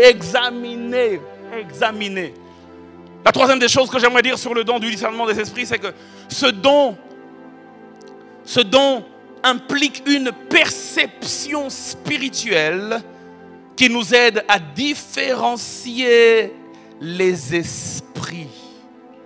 Oh God. Tout à l'heure, j'ai dit que l'on reconnaît ce qui est vrai par le message. Si tu me dis Jésus est maudit, je ne te crois pas. C'est que ce n'est pas vrai parce que Jésus n'est pas maudit. Paul dit, personne qui parle par l'esprit peut dire Jésus est maudit. Et nul ne peut dire Jésus est Seigneur si ce n'est qu'il est poussé par l'esprit. Donc il est en train de me dire qu'il faut que je regarde au message pour discerner. Quand le message contredit les Écritures, le don de discernement en moi me dit que ça, ce n'est pas Dieu. Mais quand le message est conforme aux Écritures, le don du discernement en moi me dit ça vient de Dieu. Tout à l'heure, c'est ce que j'ai dit et c'est vrai. Mais ça, c'est une première dimension. Écoutez la deuxième dimension. Parce que parfois, même le message ne suffit pas pour conclure que ça vient de Dieu. Oh my God. Seigneur, donne-nous le discernement des esprits. Je vais m'expliquer. 1 Jean chapitre 4 verset 1. Il dit, bien-aimés, n'ajoutez pas foi à tout esprit, mais éprouvez les esprits pour savoir s'ils sont de Dieu, car plusieurs faux prophètes sont entrés dans le monde. Les mauvais esprits, leur pouvoir et leur influence peuvent être discernés par leurs paroles. 1, par leurs paroles. 2, par leurs actions. 3, par leurs apparences. Le don du discernement des esprits fonctionne en 3 directions. 1, par leurs paroles. 2, par leurs actions. 3, par leurs apparences. Premier point, par leurs paroles. Notez. Satan communique des fausses informations prenant l'apparence d'un ange de lumière. 2 Corinthiens 11, 14. Satan communique des fausses informations prenant l'apparence d'un ange de lumière. C'est pourquoi il faut discerner. 2 Corinthiens 11, 14 dit, et cela n'est pas étonnant puisque Satan lui-même se déguise en ange de lumière. J'aimerais ouvrir une parenthèse pour dire à quelqu'un, toute lumière n'est pas forcément Dieu. Parce que Satan peut aussi se déguiser en ange de lumière. Genèse 2, 16 à 17. Genèse 2, 16 à 17. Et l'Éternel Dieu donna cet ordre à l'homme, tu mangeras de tous les arbres du jardin, mais tu ne mangeras pas de l'arbre qui est de l'arbre de la connaissance du bien et du mal, car le jour où tu en mangeras, tu mourras. Maintenant, écoutez ce que Satan dit. Genèse 3, 4 à 5. Genèse 3, 4 à 5. Alors le serpent dit à la femme, vous ne mourrez point. Mais Dieu sait que le jour où vous en mangerez, vos yeux s'ouvriront et vous serez comme des dieux connaissant le bien et le mal. Là, tu vois déjà que ça contredit la parole de Dieu. Dieu a dit, le jour où vous mangerez, vous mourrez. Et Satan dit, vous ne mourrez point. C'est contraire à ce que Dieu a dit. Quand c'est contraire à ce que Dieu a dit, discerne que ça ne vient pas de Dieu. Quand c'est contraire à la parole de Dieu, mon frère, ma soeur, discerne que ça ne vient pas de Dieu. C'est pour ça que tu dois connaître la parole de Dieu. Amen. Bien la connaître. Comme un jour un frère a dit à une sœur, il est écrit, celui qui a le Fils a la vie. Donc je dois t'enceinte pour que tu portes mon Fils afin que tu aies la vie. Parce que celui qui a le Fils a la vie. Dis avec moi sans effet. Discerne, connais la parole. Et c'est là que tu vas lui répondre, non, on ne parle pas du Fils dans ce genre-là. Frère, on parle du Fils de Dieu. Celui qui reçoit le Fils de Dieu reçoit la vie. Et beaucoup se sont laissés duper comme ça. Parce que l'homme de Dieu a dit, celui qui a le Fils a la vie. Donc on doit tous porter les fils de l'homme de Dieu.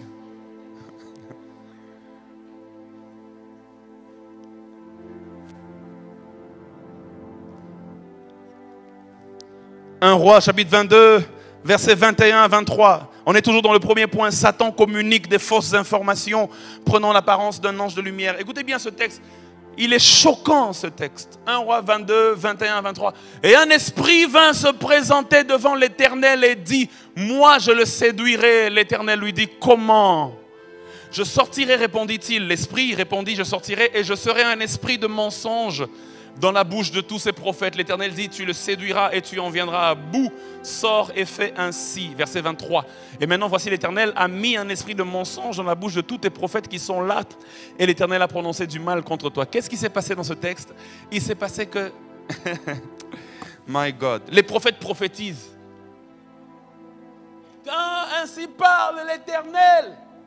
Tu iras en guerre et tu vas vaincre. Ça, c'est un bon message, n'est-ce pas? Tu iras en guerre et tu vaincras. Mais alors Michée est en train de révéler au roi. Il dit au fait, ce qu'ils sont en train de prophétiser là, c'est le mensonge. Parce que c'est un esprit de mensonge envoyé par l'Éternel qui est entré en eux. Là. Ils ne prophétisent pas par l'Esprit de Dieu, ils prophétisent par un esprit de mensonge. Combien de prophéties n'avons-nous pas entendues, mais qui venaient des esprits de mensonge? Et parce que ça sonnait bien à nos oreilles, tu iras en guerre et tu vaincras. La victoire est avec toi. Parce que ça sonne bien, tu dis, ça vient de Dieu. Parce que Dieu aime que je sois victorieux. C'est tout à fait logique.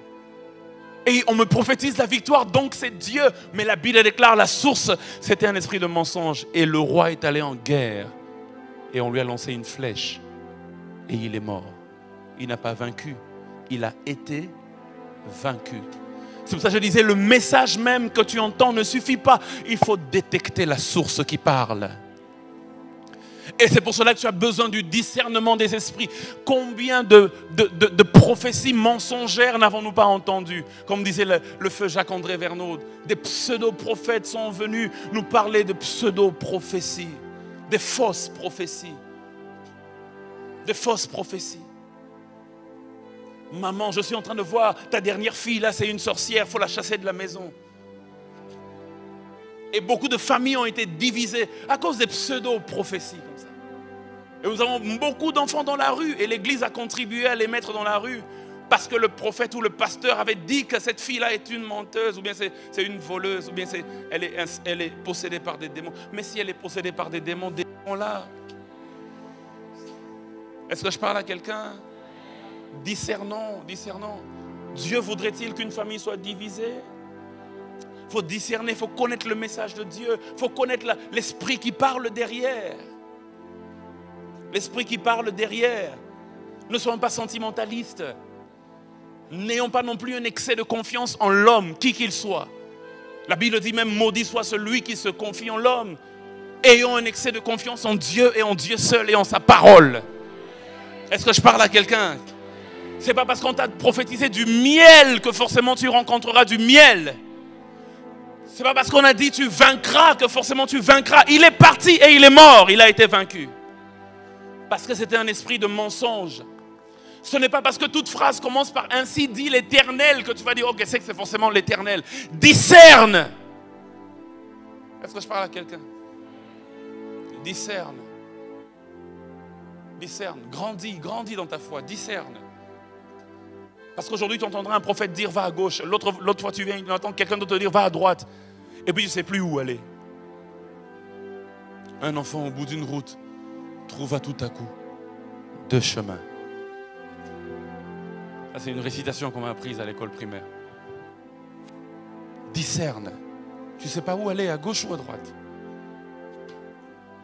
Mais quand tu te confies en l'Éternel, ceux qui se confient en l'Éternel trouvent dans leur cœur des chemins tout tracés. Si jusque-là ta vie n'est conduite que par les prophéties, tu es encore un bébé spirituel. Quand tu grandis, tu sais entendre Dieu de toi-même. Tu sais savoir que ça c'est mon chemin. Tout le monde peut te prophétiser, Dieu te voit aux États-Unis, mais tu sais, Dieu m'a parlé de Ziguinchor. Tout le monde peut dire, va au Japon. Tu dis, non, j'ai vu dans mon esprit Bruxelles. C'est ça le chemin de Dieu pour moi. À un moment donné, on est venu dire à Paul, on dit, l'homme à qui appartient cette ceinture va mourir. Et tous les frères qui étaient dans la maison de l'évangéliste Philippe avec ses 4 filles, tous les frères qui étaient là, on commence à lui dire, ne va pas là-bas, ne va pas là-bas, ne va pas là-bas. On a dit, ne va pas là-bas. Mais Paul dit, ouf, pourquoi avez-vous si pitié pour moi? Ma vie ne vaut rien. Dieu m'a dit d'y aller. Quand tu as grandi dans la foi, tu ne dépends pas des opinions de tout le monde. Tu n'attends pas l'unanimité pour avancer. Tu sais avancer à contre-courant. Parce que tu sais. Ce n'est pas par tes tutesses que tu le fais. Ce n'est pas pour prouver aux gens que tu sais. Mais en fait, tu sais que Dieu m'a parlé. Vous n'étiez pas là, mais il m'a dit. Il m'a dit. Il m'a dit. Tout le monde te verra enceinte. Elles diront, voilà, elle a couché avec son fiancé, elle a forniqué. Mais toi, tu sais que c'est l'ange qui t'est apparu, Marie, et la semence que tu as vient de Dieu. Mais j'aimerais juste ouvrir une parenthèse pour dire que ça, c'est fini. Hein. Ça s'est fait une seule fois et puis c'est fini.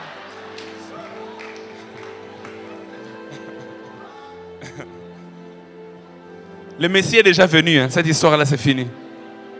Je donnais un exemple par rapport à Marie, mais il ne faut pas prendre ça littéralement par rapport à ta vie. Non. Dis à ton voisin, c'est fini cette histoire. Le discernement des esprits. Matthieu chapitre 16, verset 23. Matthieu 16, 23, la Bible dit, mais Jésus se retournant dit à Pierre, arrière de moi, car tu mets en scandale et tes pensées ne sont pas les pensées de Dieu, mais celles des hommes. Qu'est-ce que Pierre lui a dit, Urbain? Qu'est-ce que Pierre lui avait dit pour que Jésus se fâche comme ça? Verset 22, Pierre lui avait dit, à Dieu ne plaise, Seigneur, cela ne t'arrivera pas. Qu'est-ce qui n'arrivera pas? Verset 21. Qu'est-ce qui n'arrivera pas? Dès lors, Jésus commença à faire connaître à ses disciples qu'il fallait qu'il allât à Jérusalem, qu'il souffrit de la part des anciens, donc c'est la souffrance, des principaux sacrificateurs, des scribes, et qu'il fut mis à mort, donc la mort, et qu'il ressuscita le 3e jour. Donc en fait, comme Pierre dit, cela ne t'arrivera pas, il est en train de dire, tu ne souffriras pas. Il est en train de dire, tu ne mourras pas. Souvent Pierre est en train de dire, oh mais regarde, ce type commence à parler de sa mort, c'est un esprit de mort qui le dérange, on va chasser le démon.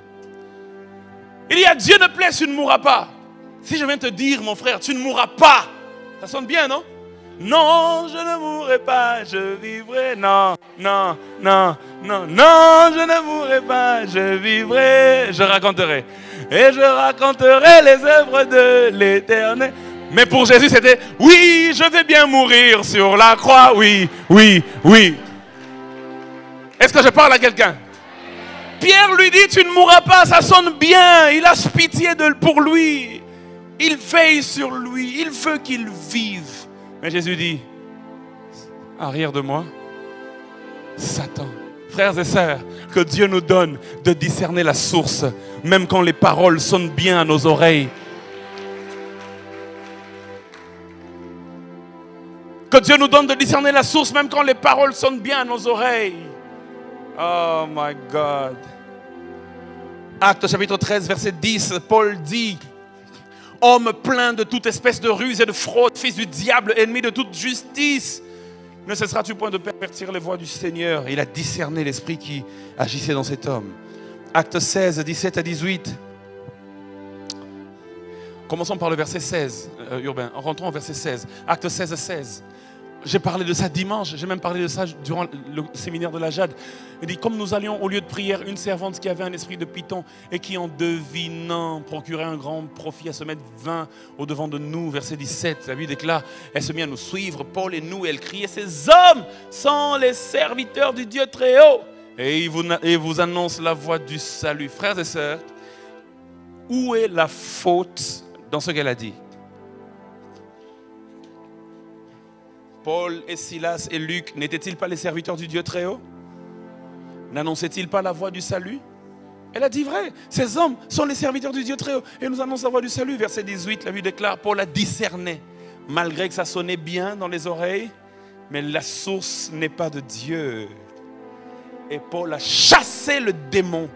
Il a su discerner au-delà des paroles.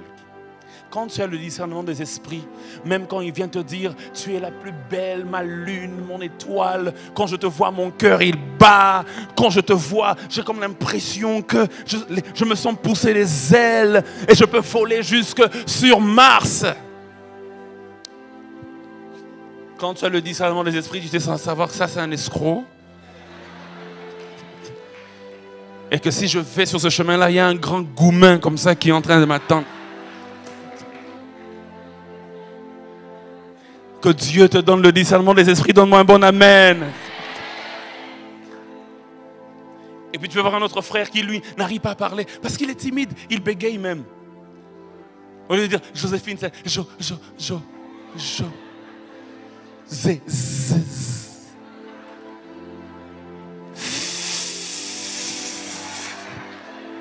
Avant même qu'il ne finisse de parler, le Saint-Esprit te dit, c'est lui, c'est le bon, voilà.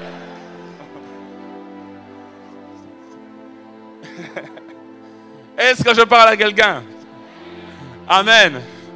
Si Samuel n'avait pas le discernement des esprits, il aurait oint quelqu'un d'autre à la place de David. Il avait d'ailleurs déjà failli oindre. Le discernement des esprits va au-delà de l'apparence. Il regarde Eliab, il dit, ouf, il est comme un roi, celui-là. Il veut le oindre. L'Esprit de Dieu. Ah Seigneur, même quand ma main est déjà déployée, si je suis sur l'erreur, arrête-moi s'il te plaît. Parfois, j'ai déjà pris le chemin parce que je suis convaincu que c'est Dieu. Mais je me suis trompé. Je suis sincère, mais je suis dans l'erreur. On peut être sincèrement dans l'erreur. Sincère, mais dans l'erreur. Seigneur, quand je suis sincère et dans l'erreur, fais comme tu as fait pour Paul. Paul était sincère. Il croyait vraiment que ceux qui suivaient la voie de Christ étaient perdus et il les tuait. Il était sincère, mais il était dans l'erreur. Et quand il allait sur le mauvais chemin pour aller faire la mauvaise chose, le Seigneur l'a arrêté. Il est apparu sur son chemin, il est tombé. Il a compris que malgré que j'étais sincère, ça ne suffit pas. Il me faut la révélation. C'est pour ça que je prie au-delà de ta sincérité que Dieu t'ajoute la révélation. Le discernement des esprits. La deuxième chose que j'aimerais dire ce soir, c'est que Satan, j'ai dit premièrement, c'était par rapport aux fausses informations. Mais deuxièmement, c'est par rapport aux actions. Satan et ses acolytes sont capables de faire des faux miracles. Il faut discerner. 2 Thessaloniciens chapitre 2, versets 9 à 10. La Bible déclare, l'apparition de cet impie se fera par la puissance de Satan avec toutes sortes de miracles, des signes et de prodiges mensongers. Il y aura des miracles. Waouh! Des signes. Et des prodiges. Mais la Bible dit mensongers. Et avec toutes les séductions de l'iniquité pour ceux qui périssent parce qu'ils n'ont pas reçu l'amour de la vérité pour être sauvés. Matthieu 24, 24, Jésus dit quelque chose de dangereux. Matthieu 24, 24, de fort. Il dit, car il se levera de faux Christ et de faux prophètes. Ils feront des grands prodiges et de grands miracles au point de séduire, s'il était possible, même les élus. Parce qu'on a vu les miracles. Satan peut faire les miracles. Il faut discerner au-delà de l'information, c'est-à-dire de la parole qui est sortie, les actions aussi. Il y en a qui viennent de Dieu, il y en a qui viennent du diable, il faut discerner. David, un paralytique a marché, il dit, ouh, ça, c'est Dieu. Il va mort revenir à la vie, il dit, ah, ça, c'est sûrement Dieu. Mais Jésus dit, ils feront de grands prodiges. Ils feront de grands miracles, mais ce sera des faux prophètes. Il y en a beaucoup dans cette génération. Ils disent, plusieurs seront séduits, et si c'était possible, même les élus. Apocalypse 13, versets 11 à 14 aborde dans le même sens. Frères et sœurs, j'aimerais vous dire une note importante, alors que mon temps est en train petit à petit d'aller vers son épuisement. La note importante que j'aimerais nous partager ce soir, c'est que je suis sceptique envers tout miracle ou tout prodige dont le résultat final est la glorification de l'humain et non du divin. Je suis sceptique. Comment vous reconnaîtrez les faux miracles, les faux prodiges venant des faux prophètes? C'est parce qu'ils le font pour leur propre gloire et non pour rendre gloire à Dieu. Le vrai serviteur de Dieu, même si Dieu accomplit des merveilles au travers de ses mains, la gloire, il sait que ça c'est pas touche. On ne touche pas. Ça revient à Dieu. Donne-moi un bon amen. Matthieu 5,16, Jésus n'a-t-il pas dit que votre lumière luise devant les hommes afin qu'ils voient vos bonnes œuvres et qu'ils glorifient qui? Non, réponds-moi, qu'ils glorifient qui? Qu'il vous glorifie vous, qu'il glorifie votre Père qui est dans les cieux. Peu importe la beauté de l'œuvre accomplie, la gloire on la rend à Dieu. Mais quand vous allez dans une église où on adore le pasteur, où on loue le pasteur, on glorifie le pasteur, peu importe les miracles qui sont faits par ses mains, c'est un faux prophète. La gloire, c'est à Dieu. Ce qui vient de Dieu rend gloire à Dieu.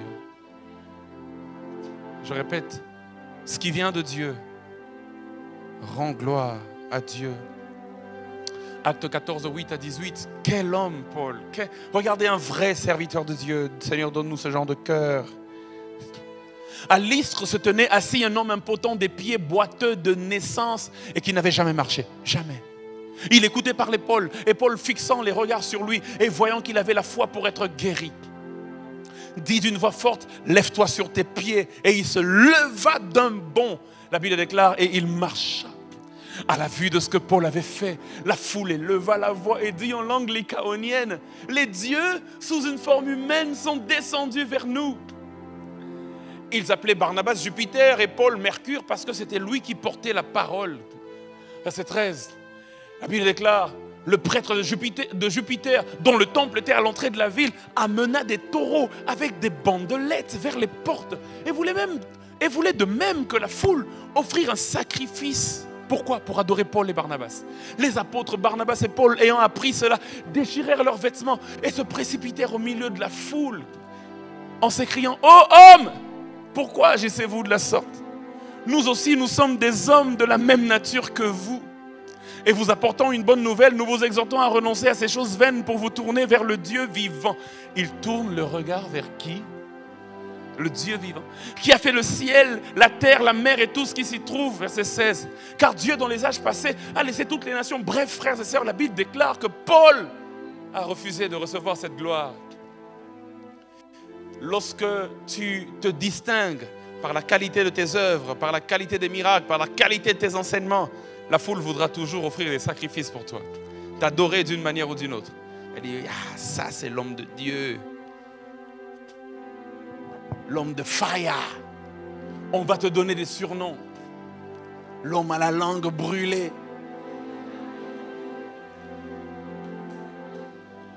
Est-ce que je parle à quelqu'un?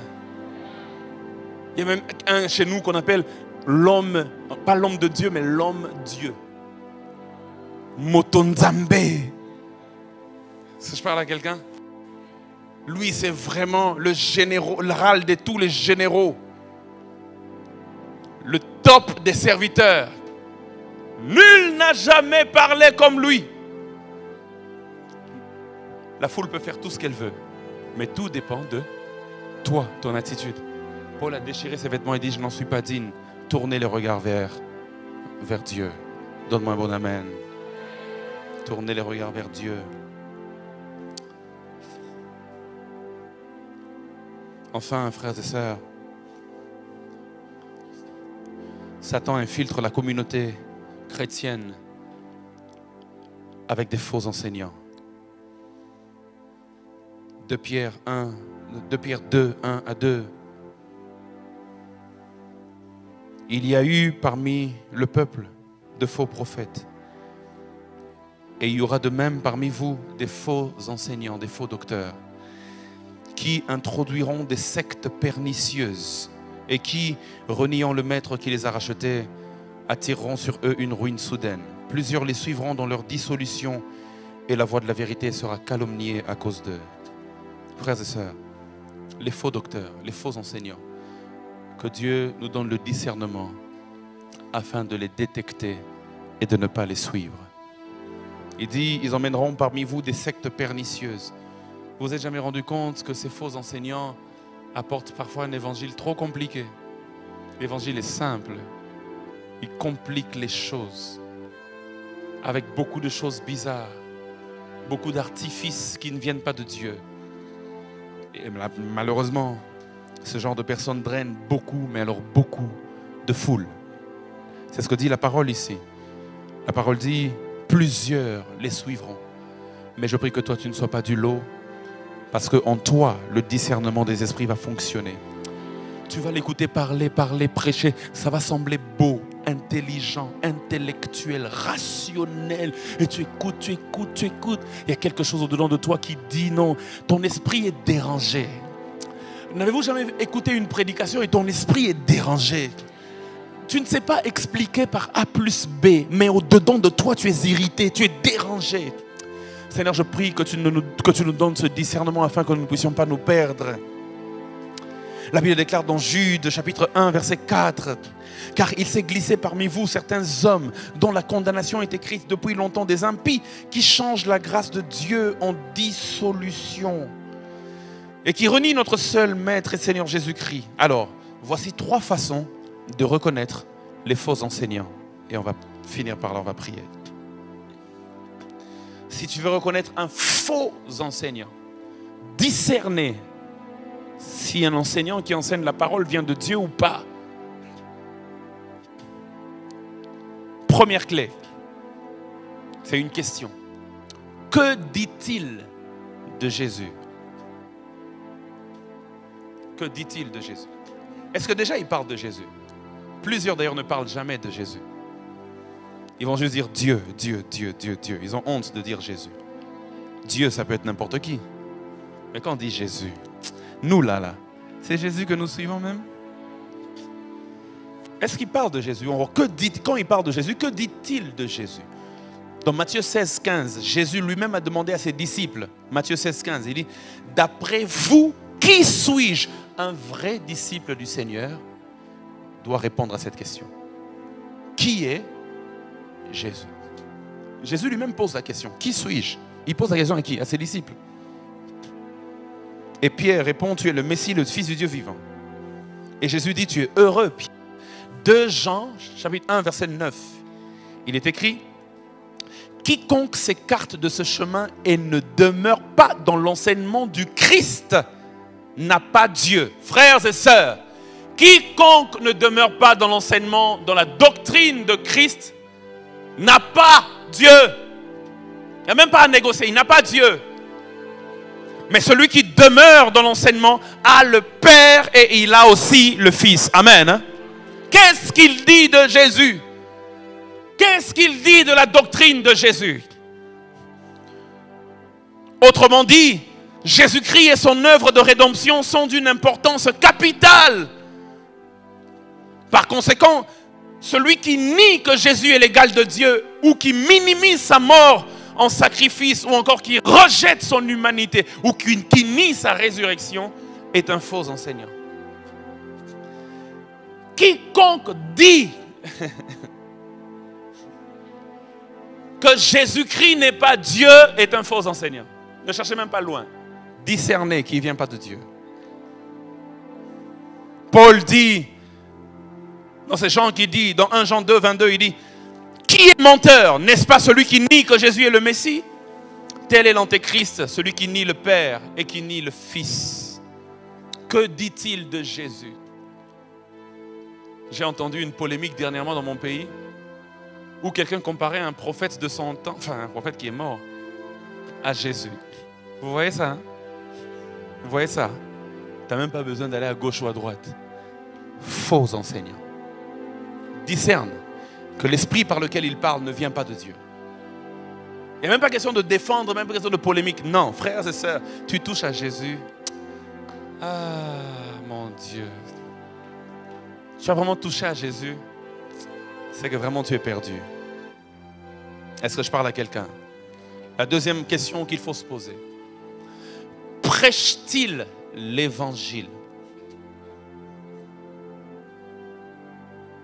Prêche-t-il l'évangile? Qu'est-ce qu'il prêche? Prêche-t-il l'évangile? L'évangile se définit comme la bonne nouvelle de la mort. C'est ça l'évangile. Quand je dis l'évangile, c'est-à-dire la bonne nouvelle de la mort, de l'ensevelissement et de la résurrection de Jésus. Frères et sœurs, tout message que tu entends qui peut flatter ton ego, flatter ta vie, te motiver. Dieu veut que tu prospères à tous égards. Amen. C'est bien, c'est des choses que Dieu veut. Ce n'est pas faux, c'est écrit dans la parole de Dieu, mais ce n'est pas l'évangile. Je vais te choquer aujourd'hui. Moi-même, je prêche ces choses-là parce que je crois que Dieu veut que nous prospérions. Je crois que Dieu veut que nous allions vers la grandeur. Je crois que Dieu veut que nous soyons élevés. Et je prie même que nous le soyons. Mais l'évangile pur se base sur trois choses. La mort, l'ensevelissement, la résurrection de Jésus. Tu es dans une église où ça fait une année, on n'a jamais parlé de la mort, l'ensevelissement, la résurrection de Jésus. Quitte cette église. Tu es en train de t'égarer. Je te dis la vérité. Aujourd'hui, on nous parle des choses superficielles. On nous parle de 5 principes pour avoir un bon mariage. C'est bien. C'est très important. Non, je vous dis la vérité, sans blague. C'est très important. Parce que nous vivons sur cette terre, nous avons besoin de connaître ces choses. Mais ce que je dis, c'est qu'un vrai enseignant de la parole de Dieu doit être équilibré. Je connais des pasteurs, 5 ans depuis qu'ils prêchent, 10 ans, il n'a jamais mentionné. Mais comment les gens vont être sauvés si tu ne prêches pas l'évangile? Nous avons beaucoup de religieux, mais peu de fils de Dieu dans nos églises. Parce qu'ils viennent là, ils entendent n'importe quoi. Ils sont exposés à eux, dans la salle, des vrais billets de $. Ils ont commencé à toucher. On a dit... C'est tout ce que vous allez faire aujourd'hui. Observez ça pendant 4 heures et puis rentrez chez vous. Et touchez, regardez. Lundi est passé, mardi, même exercice. On leur expose au vrai billet. Ils touchent. Et puis ils disent c'est bon. Mercredi, même exercice. Jeudi, même exercice. C'était même fatigué. Vendredi, même exercice. Samedi, même exercice. Et puis on dit on va vous évaluer lundi. Quand on arrive le lundi, cette fois-là, on met et les vrais billets et les faux billets. Facilement, eux tous ont réussi. Ils savaient, ah ça c'est vrai. Ah non, ça c'est faux, Ah ça c'est vrai. Ah ça c'est faux. Vous savez pourquoi? Parce que plus vous vous habituez au vrai, plus facilement vous détecterez le faux.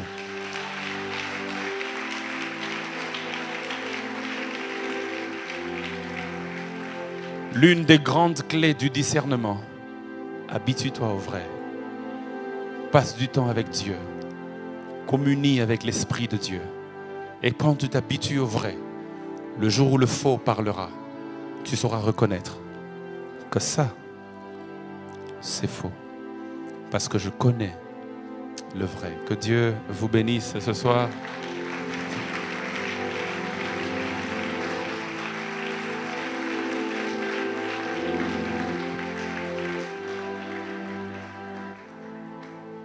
J'aimerais que tu mettes un peu tes notes de côté. Il me reste 4 minutes dans mon temps.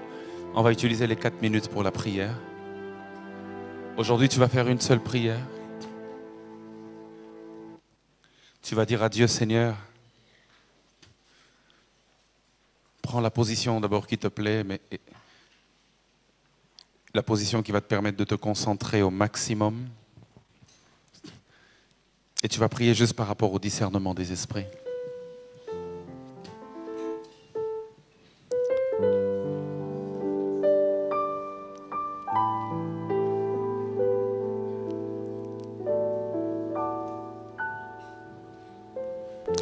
Élève ta voix, commence à prier. Dis Seigneur, donne-moi le discernement des esprits. Donne-moi de discerner, de connaître la source qui parle au-delà des paroles. Donne-moi le discernement. Fais une prière sincère. Paul dit, aspirez aux dons. Aspirez. Demandez-les. demandez-les. Aspirez aux dons les meilleurs. Aspirez aux dons. Aspirez aux dons les meilleurs. Prie, tu dis Seigneur, je veux le discernement. Dans cette génération où il y a un mélange de faux et de vrai à une grande proportion, Seigneur, donne-moi le discernement. Je te le demande souvent et je te le demande encore. Rends-moi sensible. Rends-moi sensible à ta voix. Donne-moi de discerner ce qui vient de toi, de ce qui ne vient pas de toi. Seigneur, je te prie, parce que parfois, je suis sincère, mais je suis dans l'erreur. Et ce n'est que plus tard que je me rends compte que j'étais sur un mauvais chemin. Parfois je suis sincère, mais ça ne suffit pas.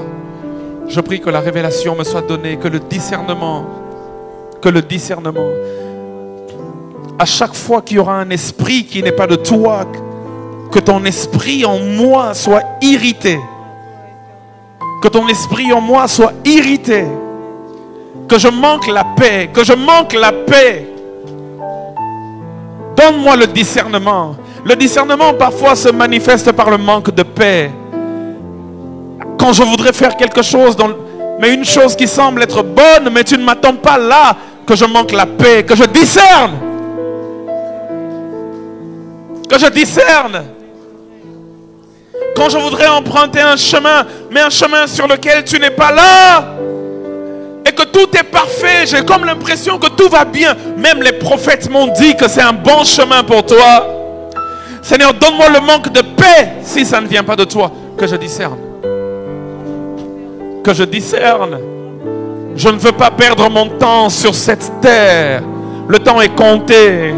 Je ne veux pas passer 2 ans dans quelque chose qui n'est pas de Dieu. Je ne veux pas passer 5 ans dans une ville où Dieu ne m'attend pas. Je ne veux pas passer 10 ans dans une relation qui n'est pas de toi. Donne-moi de discerner. Donne-moi de discerner, Seigneur. Donne-moi de discerner. Et même par rapport à ma foi, je prie, donne-moi de discerner, même si le miracle est grand, mais de connaître l'esprit qu'il y a derrière. Je ne te demande pas de me rendre sceptique par rapport à toute chose. Je ne te demande pas de commencer à douter de tout, mais je te demande la clarté dans la vision, afin de savoir ce qui vient de Dieu et ce qui ne vient pas de Dieu.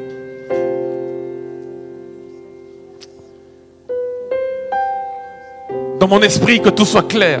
Comme Paul priait pour les Éphésiens, il dit qu'il illumine les yeux de vos cœurs, afin que vous sachiez. Seigneur, illumine les yeux de mon cœur, afin que je discerne, afin que je sache. Illumine les yeux de mon cœur. Illumine les yeux de mon cœur. Illumine les yeux de mon cœur.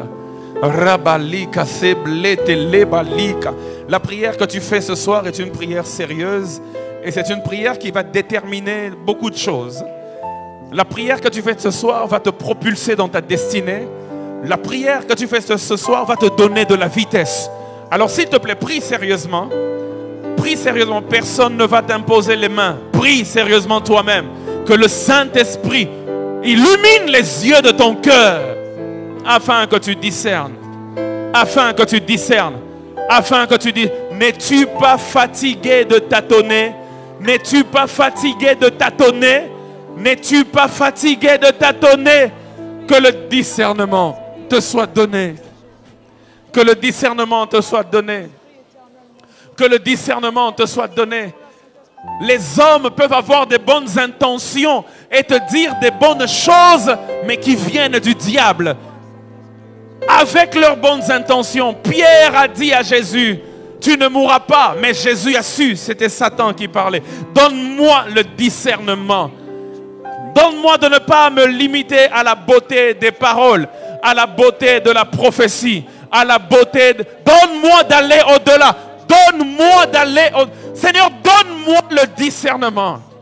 L'apôtre a dit, examinez les prophéties et retenez ce qui est bon. Donne-moi de voir ce qui vient de Dieu et ce qui ne vient pas de Dieu. Donne-moi le discernement. Donne-moi de comprendre. Fais cette prière et fais-la sincèrement. Et alors que tu la fais sincèrement, Dieu ouvre ton cœur. Dieu ouvre ton esprit. My God. Dieu te donne une sensibilité que tu n'avais pas avant. Prie, prie sincèrement. Prie sincèrement.